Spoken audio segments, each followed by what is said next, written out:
Okay, we need to talk about a crisis that the UN is calling the world's largest. And yet, most of us hear almost nothing about it. So today, we're getting into the story of Sudan's absolutely devastating civil war. Just let that sink in for a moment. The world's largest humanitarian crisis. That's not me saying that, that's the United Nations. And you know, this isn't just another conflict in some far-off place. They've made it crystal clear. This is the single biggest human catastrophe happening anywhere on the planet right now. But what does that even mean? What does it actually look like for people on the ground? Well, the horror it's just undeniable. I mean, you have researchers at Yale looking at satellite images from cities like El Fasher, and what they're finding is chilling.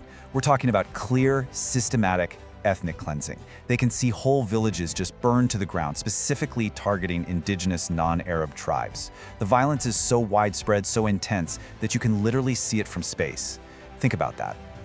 So how did it get this bad? How did we get here? Well, at its core, this whole thing is a brutal, vicious power struggle between two men. Two generals who, believe it or not, used to be allies. Right, so let's break this down.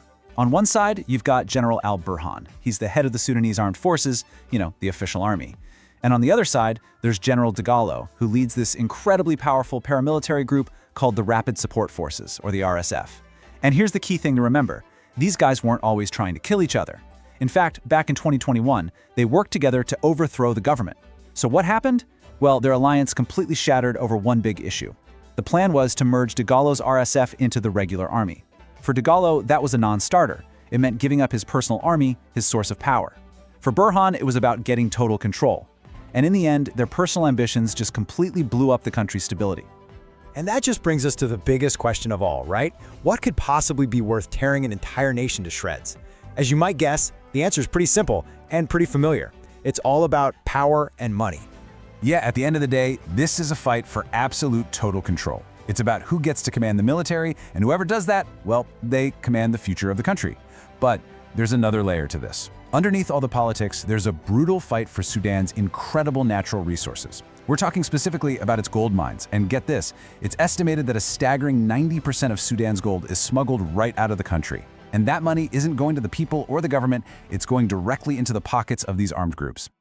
Okay, but to really, truly get why the violence is so unbelievably brutal right now, we have to rewind a bit. This war didn't just pop up out of nowhere. It's actually a terrifying echo, a repeat of a really dark chapter from Sudan's past. This timeline really lays out decades of chaos. You have the dictator Omar al-Bashir taking power in '89. Then, in 2003, he unleashes that horrific genocide in the Darfur region. Then, fast forward to 2019, and there's this amazing moment of hope. Popular protests actually managed to overthrow him. But that hope for democracy? It got completely hijacked by the same two generals we're talking about today, which leads us right to this explosion of violence in 2023. Okay, now I really need you to pay close attention to this name, the Janjaweed. This was the Arab militia that the government basically set loose during that Darfur genocide. Their name literally means horse-riding devil, and they lived up to it. They were responsible for killing over 300,000 people, mostly from non-Arab African tribes. So after committing all these unspeakable atrocities, you'd think the Janjaweed would be gone, right? Disbanded? Prosecuted? Nope, they didn't just disappear. Instead, when the international community started putting on pressure, the government decided to give them an official makeover. And what was their new name? The Rapid Support Forces, the RSF. Yes, the very same RSF led by General Dagalo that is at the center of this war today. And honestly, this is the absolute heart of the problem. The guys who carried out a genocide weren't brought to justice. They were legitimized, they were given official uniforms and more power, and now they're back, targeting the exact same communities all over again. But this isn't just a two-sided fight happening in a bubble. Oh no.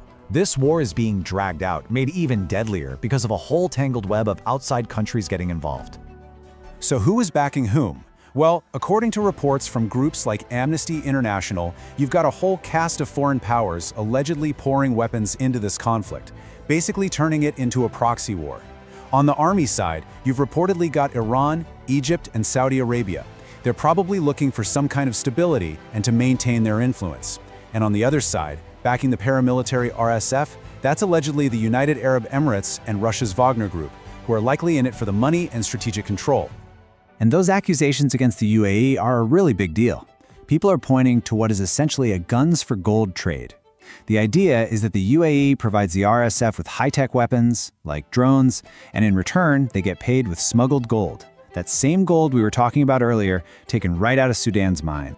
So while these generals and foreign governments play their deadly chess game, who's paying the price? It's millions of ordinary Sudanese people. And the numbers are just gut-wrenching. It's almost impossible to even wrap your head around them. Since this war kicked off in April 2023, more than 150,000 people have been killed. I mean, that's like wiping a small city completely off the map. And then you have more than 10 million people who've been forced to flee their homes. 10 million. Just running for their lives, trying to find somewhere, anywhere, safe. And this is maybe the most staggering number of all. 60% of the entire population of Sudan now needs humanitarian aid just to stay alive. That's 30 million people. And you know, it doesn't even stop with the direct violence. The war has kicked off another, slower, but just as deadly crisis: mass starvation. All the fighting has made it impossible for farmers to even plant their crops. The season is just lost. And now, the World Food Program is warning that this could become the world's largest hunger crisis in modern history. And all of this, it brings us to one final, really urgent question. Most of the world has just looked away. People are calling this a forgotten war. But we've seen how history is repeating itself in the most brutal way imaginable. So you have to ask, if the world keeps forgetting, who is going to stop another genocide from being written into our history books?